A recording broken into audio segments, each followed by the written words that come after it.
So today we're going to look at what tool you should choose for a simulation and then how it's going to be used. So we're just going to start with picking a tool. So you want to look at some different things you can use to represent other situations. So for instance, a coin is one of the tools you can use for a simulation. A coin has two equally likely sides. So it would be good to use to represent something with two possible options happening. For instance, the next person that walks in a store is a boy or a girl. So there would be two equally likely options, and you can simulate that or make kind of an experiment to see what could happen by using flipping of a coin. So coins are good for two options.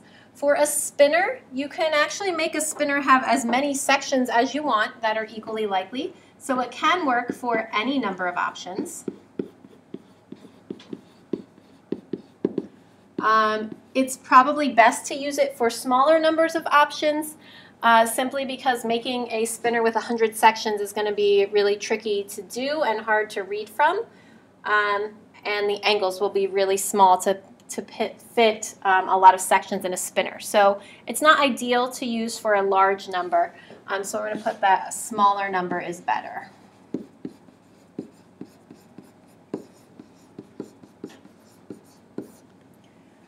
Playing cards. So a standard deck of playing cards can be used for a few different ways. There are 52 cards, so you could have each one represent a unique situation. So if you have something where you have 52 possible options, a deck of playing cards is really great to use. You could also use a deck of playing cards if you have 13 options, because there are 13 cards of each suit. There's an ace, 2, 3, 4, 5, 6, 7, 8, 9, 10, Jack, Queen, and King. So that's 13 different suits that are in a deck of playing cards, and they're all equally likely.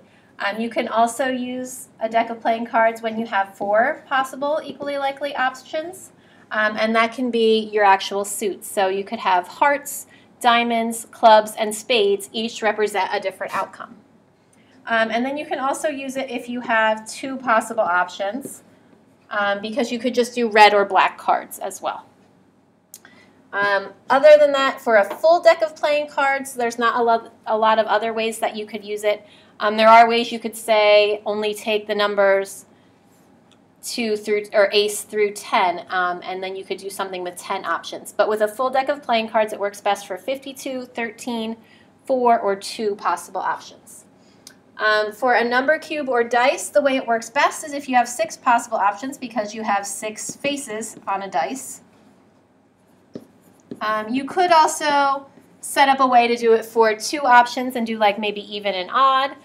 You could also do 3 options and do maybe like 1 and 2 represents option 1, 3 and 4 represents option 2, and 5 and 6 represents option 3. So it's also possible for 2 or 3. And then random numbers are numbers that are generated usually in a table form by a computer.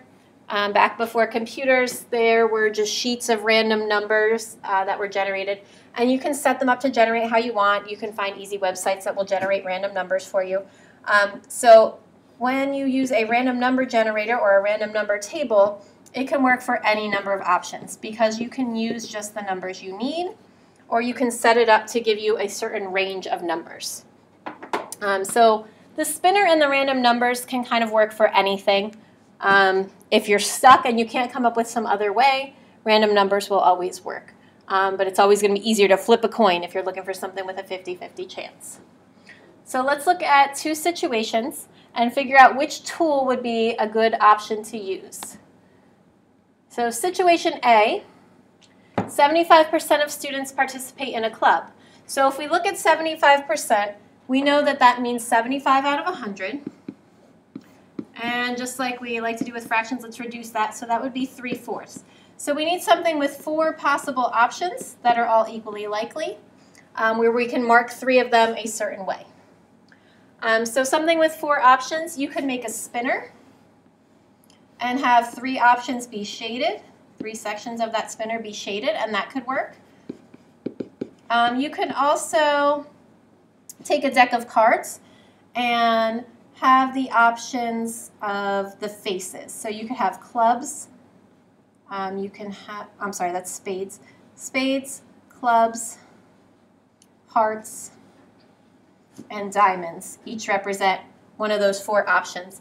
And then you would say that these 3 are the ones that we're talking about here.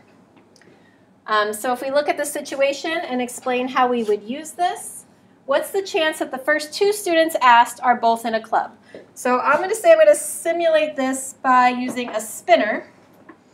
And I'm going to spin twice. Each spin represents a person that's asked whether they're in a club or not. So my first trial would be to spin the spinner once, and let's say I get a shaded section. On the second spin, I get an unshaded section.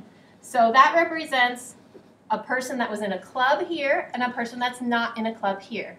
So this would be no, we didn't get 2 people that were both in a club. If I spin again, maybe the next time I get a shaded section, and then I get a shaded section again. A person in a club, another person in a club. So this would be a time where both people were in a club. Okay? If you're doing a simulation, you wouldn't want to do that just 2 times. You would do a series of trials, and then you would get the probability from that experiment. So it's an experimental probability of how many times you got a yes where both people were in the club over how many times you tried. If we look at situation 2, or I'm sorry, situation B, it says 20 out of the 100 students Mrs. Laubach has have stayed for homework club. So we want something where we're doing 20 out of 100. If we reduce that, you're going to get 1 out of 5. So we want something where we have 5 equally likely outcomes. Can't do that with a coin. That only has 2 equally likely. You can't do that with a dice because it has 6. So a good option, since it's a pretty small number, would be to make a spinner where you have 5 equally likely sections. You'd have to check that the angles are perfect. And one of them would be marked. And that one marked section would be the ones that have stayed for homework club. So that's the setup and the tool that would be a good choice. I can't think of a way I would use a deck of cards for that unless I took the deck apart. And then let's look at exactly what they want us to find. What's the chance that she'll have to ask more than 4 before finding a student who has come to homework club? So we're going to ask a bunch of people if we were to do this for real, but we're going to simulate it. So we're going to spin this spinner once, and that's going to represent the first person that Mrs. Laubach asked. So if I spin it the first time, let's say I get an unshaded section. That's a person that has not come to homework club. I spin it again, I get an unshaded section. I spin it again, I get a shaded section. I spin it again and I get an unshaded section. Okay, so I've asked 4 people. We want to know when we had to ask more than 4 before we got one who has come to homework club. Well, this person right here, they've come to homework club. So that time it did not work. Then you would do the experiment again. You would spin 4 times. Let's say I got unshaded, unshaded, unshaded, and unshaded. So all 4 of those people did not come to homework club. So that means I have to ask more than 4, which is what we're finding here, before we get one that has come to homework club. So it might happen on the 5th one, it might not happen till the 10th one. So this is a case where it was more than 4 that I had to ask. And you would continue just like in the previous one and do the experiment a bunch of times and then get an experimental probability from this simulation of results. If you have any further questions, don't be afraid to Google some other videos or take a look at your textbook.